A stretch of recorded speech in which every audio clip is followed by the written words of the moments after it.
আসসালামু আলাইকুম, কেমন আছেন সবাই? আশা করছি সকলেই ভালো আছেন। আজ আবার একটি নতুন রেসিপি নিয়ে হাজির হয়েছি। আজ আমি আপনাদের বানিয়ে দেখাবো আলুর সিঙ্গারা। আর এই আলুর পুর আমি একেবারে নতুনভাবে বানিয়ে দেখিয়েছি, তাই ভিডিওটি স্কিপ না করে পুরোপুরি দেখবেন।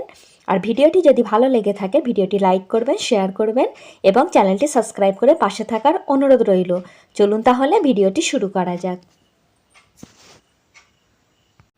সিঙ্গারা বানানোর জন্য আমি প্রথমেই ময়দা মেখে নেব। তার জন্য আমি এখানে নিয়ে নেব মোট 1.5 কাপ ময়দা।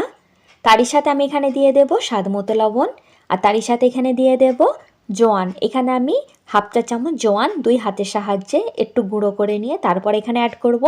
এর ফলে এর ফ্লেভারটা খুবই ভালো আসে। এবার আমি এই সমস্ত উপকরণ প্রথমে হাতের সাহায্যে খুব ভালো করে মিশিয়ে নেব। সমস্ত উপকরণ মিশিয়ে নেওয়া হয়ে গেলে এখানে আমি অ্যাড করে দেব মোট 3 টেবিল চামচ সাদা তেল। এখানে আপনারা সাদা তেলের পরিবর্তে ডালডাটিও ব্যবহার করতে পারেন। এবার আমি এই তেল ময়দার মধ্যে খুব ভালোভাবে মাখিয়ে নেব। আর অতি অবশ্যই হাতে একটু সময় নিয়ে এই তেল ময়দার মধ্যে খুব ভালোভাবে মাখিয়ে নিতে হবে। বেশ কিছুক্ষণ সময় নিয়ে এখানে তেল মাখিয়ে নিয়েছি। আর দেখুন ময়দাটি হাতের মধ্যে নিয়ে এরকম চাপ দিলে একটু ঢেলা পাকিয়ে যাচ্ছে, এর ফলে বুঝে নিতে হবে তেল খুব ভালোভাবে মাখানো হয়ে গিয়েছে। এবার আমি এখানে অ্যাড করে দেব ফ্রিজে থাকা একেবারে ঠান্ডা পানি। আর অতি অবশ্যই এখানে ঠান্ডা পানি দিয়ে ময়দাটি মেখে নিতে হবে। এর ফলে সিঙ্গারাগুলি খুবই ক্রিস্পি হবে। তাই অতি অবশ্যই এখানে অল্প অল্প করে ঠান্ডা পানি অ্যাড করে নিয়ে ময়দাটি খুব ভালো করে মেখে নিতে হবে। আর এরই মাঝে এখানে আমার ময়দাটি খুব ভালোভাবে মুথে নেওয়া হয়ে গিয়েছে। আর সাধারণত আমরা রুটি কিংবা পরোটার জন্য যেরকম ময়দা মুথে থাকি, এখানে তার থেকে কিছুটা শক্ত করে এই ময়দাটি মুথে নিতে হবে। আশা করছি আপনারা ভিডিওটিতে দেখে বুঝতেই পাচ্ছেন যে আমি এখানে ময়দাটি কতটা পরিমাণে শক্ত রেখেছি।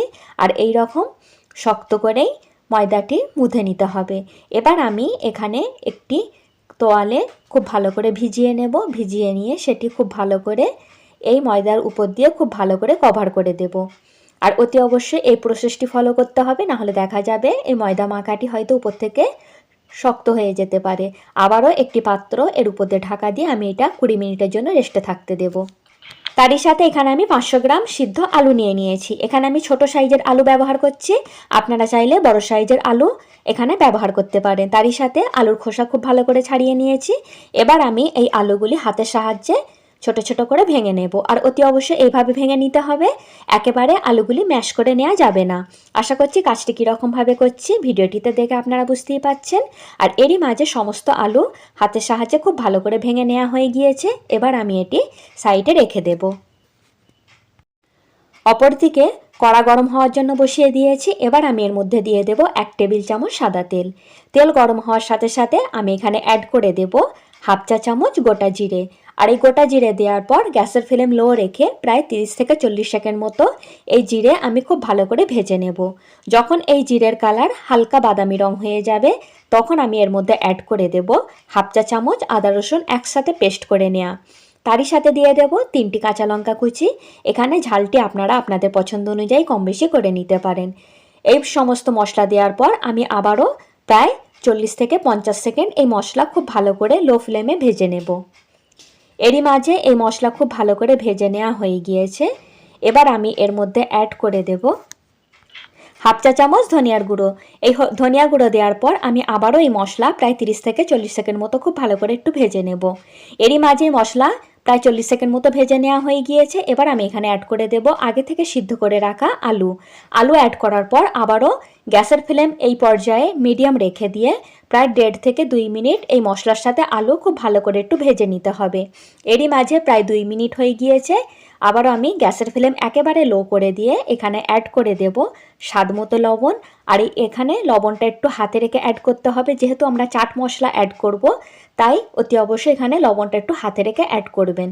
এবার আমি এর মধ্যে দিয়ে দিলাম হাফ চা চামচ গরম মশলার গুঁড়ো। আর তারই সাথে দিয়ে দেব 1 চা চামচ চাট মশলা। দেওয়ার পর আবারও এই সমস্ত মশলা আলুর সাথে খুব ভালো করে মিশিয়ে নেব। আর অতি অবশ্যই গ্যাসের ফ্লেম এই পর্যায়ে লো রাখতে হবে, না হলে দেখা যাবে আলুটি হয়তো তলা থেকে ধরে যেতে পারে। বেশ কিছুক্ষণ এখানে মশলার সাথে আলু ভেজে নিয়েছি। আর এরই সাথে কিন্তু এখানে আলুর সাথে মশলা খুব ভালোভাবে মাখিয়ে গিয়েছে। আর কড়া থেকে আলু ছাড়তে চালু করে দিয়েছে। এই পর্যায়ে আমি এখানে অ্যাড করে দেব ধনেপাতা কুচি, আর এখানে একটু বেশি পরিমাণে ধনেপাতা কুচি অ্যাড করতে হবে। করে দেওয়ার পর আমি গ্যাসের ফ্লেম এই পর্যায়ে অফ করে দিয়ে এই ধনেপাতা কুচি এই আলুর সাথে খুব ভালোভাবে মিশিয়ে নেব। আর মিশিয়ে নেওয়া হয়ে গেলে আমি এই আলুর সিদ্ধ একটি পাত্রে ঢেলে নেব, আর তারই সাথে এই আলুর পুরটি খুব ভালোভাবে ঠান্ডা হয়ে যাওয়া পর্যন্ত অপেক্ষা করব। এরই মাঝে প্রায় 20 মিনিট হয়ে গিয়েছে। এবার আমি পাত্রের ঢাকাটি খুলে নেব, আর তারই সাথে দেখুন এখানে ময়দা খুব সুন্দরভাবে সেট হয়ে গিয়েছে। আমি আবারও এই ময়দাটি প্রায় 2 মিনিট মতো খুব ভালো করে মুথে নেব। এরই মাঝে ময়দা খুব ভালোভাবে মুথে নেওয়া হয়ে গিয়েছে। এবার আমি এখান থেকে লেচি কেটে নেব। আমি এখানে 1.5 কাপ ময়দা থেকে মোট 8টি লেচি কেটে নেব। আপনারা আপনাদের পছন্দ অনুযায়ী সিঙ্গাড়ার সাইজ ছোট বড় করে নিতে পারেন। আমি যেহেতু মাঝারি সাইজের সিঙ্গাড়া বানাবো, তাই এখানে আমি মোট 8টি লেচি কেটেছি, আর 8টি লেচি থেকে মোট 16টি সিঙ্গাড়া তৈরি হবে। এবার আমি এখান থেকে একটি লেচি উঠিয়ে নেব, আর বাকি লেচিগুলি আবারও ভিজে কাপড় দিয়ে এরকম চাপা দিয়ে ঢাকা দিয়ে রেখে দেব, যাতে এগুলি শুকিয়ে না যায়। আর তারই সাথে এই লেচিটির মধ্যে আমি কিছুটা শুকনো ময়দা ডাস্ট করে দেব। তারই সাথে এটি আমি বেলে নেব, আর এখানে আমি রুটিটি একটু লম্বা সাইজ করে বেলে নেব। আর কীরকম করে আমি বেলে নিচ্ছি সেটি আশা করছি ভিডিওটিতে দেখে বুঝতেই পেরেছেন। এরই মাঝে একটু লম্বা করে রুটি বেলে নেওয়া হয়ে গিয়েছে, আর আমি এরকম মোটা রেখে এখানে রুটিটি বেলে নিয়েছি। এবার আমি একটি ছুরির সাহায্যে এই রুটিটি মাঝ বরাবর কেটে নেব। দেখুন এখানে আমি আড়ে দিক থেকে এই রুটিটি কেটে নিচ্ছি, আর এইভাবে করে মাঝখান থেকে কেটে নিতে হবে। আর এখানে আমি একসাথে দুটো সিঙ্গাড়া তৈরি করার জন্য রুটি বেলে নিয়েছি। এবার আমি এখান থেকে অর্ধেক রুটি উঠিয়ে নেব, আর এর সাইড দিকে এই ধারের দিকটাতে আমি একটু পানি দিয়ে এখানে লাগিয়ে দেব, আর এই পানিটি এখানে আটার কাজ করবে। আর এই কাজটি কীরকম করছে ভিডিওটি একটু ভালো করে ফলো করলে আপনারা বুঝতে পারবেন। এরই মাঝে এখানে পানি খুব ভালোভাবে লাগিয়ে নেওয়া হয়ে গিয়েছে। এবার আমি এই রুটিটি একটি কোণের আকার করে গড়ে নেব, আর একটু ফলো করবেন, ভিডিওটি দেখলেই আপনারা বুঝতে পারবেন আমি কাজটি কীরকমভাবে করছি। ঠিক এইভাবে করে এখানে মুখটি মুড়ে নিতে হবে, আর এইখানটা খুব ভালো করে হাতের সাহায্যে চাপ দিয়ে দিয়ে একটু সিল করে দিতে হবে, যাতে এটি ভেজে নেওয়ার সময় এখান থেকে সিঙ্গাড়াটি খুলে না যায়। তাই অতি অবশ্যই এখানে একটু চাপ দিয়ে দিয়ে এখানে এই মুখটি মুড়ে নিতে হবে। এরই মাঝে এখানে একটি কোণ তৈরি হয়ে গিয়েছে। এবার আমি এখানে দিয়ে দেব 1 টেবিল চামচ আলুর পুর। এখানে আপনারা আপনাদের পছন্দ অনুযায়ী আলুর পুর কম বেশি করে দিতে পারেন। এই আলুর পুর দেওয়ার পর চামচের সাহায্যে একটু চাপ দিয়ে দিয়ে খুব ভালো করে সেট করে দিলাম। দেওয়ার পর আমি আবারও পানি নিয়ে এই ধার দিয়ে খুব ভালো করে লাগিয়ে দেব। লাগিয়ে দেওয়ার পর আমি এখানটাতেও অল্প করে লাগিয়ে দেব। দেওয়ার পর এখানে আমি প্রথমে একটা ভাঁজ দিয়ে নেব, আর একটু ফলো করবেন, ভিডিওটি ভালো করে ফলো করলে বুঝতে পারবেন আমি কাজটি কীরকমভাবে করছি। আর এইভাবে করে ভাঁজ দেওয়ার পর আমি দুটো মুখ একসাথে করে খুব ভালো করে সিল করে দেব। আর এরই মাঝে একটি সিঙ্গাড়া তৈরি হয়ে গিয়েছে, আর এইভাবে করেই বাকি সিঙ্গাড়াগুলি আমি তৈরি করে নেব। এরই মাঝে দেখুন এখানে আমার 16টি সিঙ্গাড়া একেবারে তৈরি করে নেওয়া হয়ে গিয়েছে। আর আজ আমি যেহেতু প্রতিটি সিঙ্গাড়া ভাজবো না, তাই আমি আজকে কিছুটা সিঙ্গাড়া সংরক্ষণ করে রাখবো। তার জন্য আমি এখানে প্রথমেই নিয়ে নেব একটি এয়ারটাইট কন্টেনার, আর আপনারাও যে কোনো এয়ারটাইট কন্টেনার এখানে নিয়ে নিতে পারেন। তারপর আপনারা আপনাদের প্রয়োজন অনুযায়ী সিঙ্গাড়া রেখে বাকি সিঙ্গাড়াগুলি এই এয়ারটাইট কন্টেনারের মধ্যে রেখে ডিপ ফ্রিজের মধ্যে রেখে এই সিঙ্গাড়াগুলি প্রায় 15 দিন পর্যন্ত সংরক্ষণ করতে পারেন। তারপর আপনারা যখন এই সিঙ্গাড়া ভাজতে চাইবেন তার আধ ঘন্টা আগে ফ্রিজ থেকে এই সিঙ্গাড়ার এয়ারটাইট কন্টেনারটি বার করে নিয়ে রেখে দেবেন। তারপর 30 মিনিট পর আপনারা এটি ছাঁকা তেলে ভেজে নেবেন। আর এরই মাঝে এখানে আমি বেশ কিছু সিঙ্গাড়া এই এয়ারটাইট কন্টেনারের মধ্যে রেখে দিয়েছি। এবার আমি এই পাত্রের ঢাকাটি বন্ধ করে এটি আমি ডিপ ফ্রিজে রেখে প্রায় দিন 15-এর জন্য সংরক্ষণ করে রাখবো। আর তারই সাথে এখানে এই সিঙ্গাড়াগুলি আমি আজকে এক্ষুনি আপনাদেরকে ভেজে একটু দেখিয়ে দিচ্ছি। তার জন্য আমি এখানে তেল গরম হতে বসিয়ে দিয়েছি। আর তেল একেবারে গরম করে নেওয়া যাবে না, একেবারে হালকা গরম হওয়ার সাথে সাথে এখানে সিঙ্গাড়াগুলি একে একে দিয়ে দিতে হবে।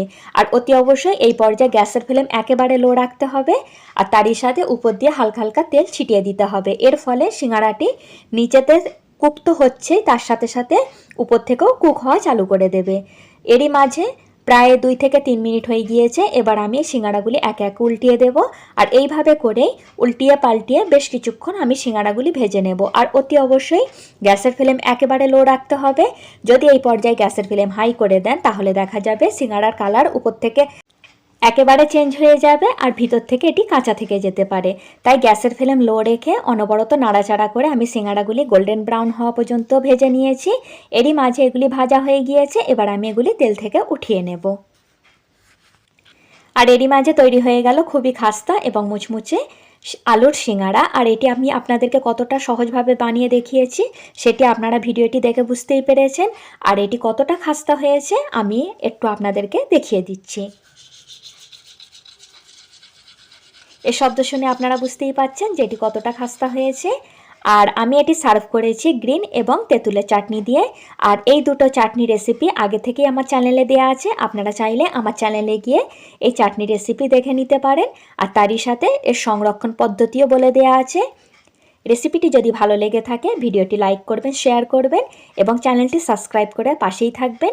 ফিরে আসবো আবারও নতুন কোনো ভিডিও নিয়ে। ততদিন সুস্থ থাকবেন, ভালো থাকবেন। আল্লাহ হাফেজ।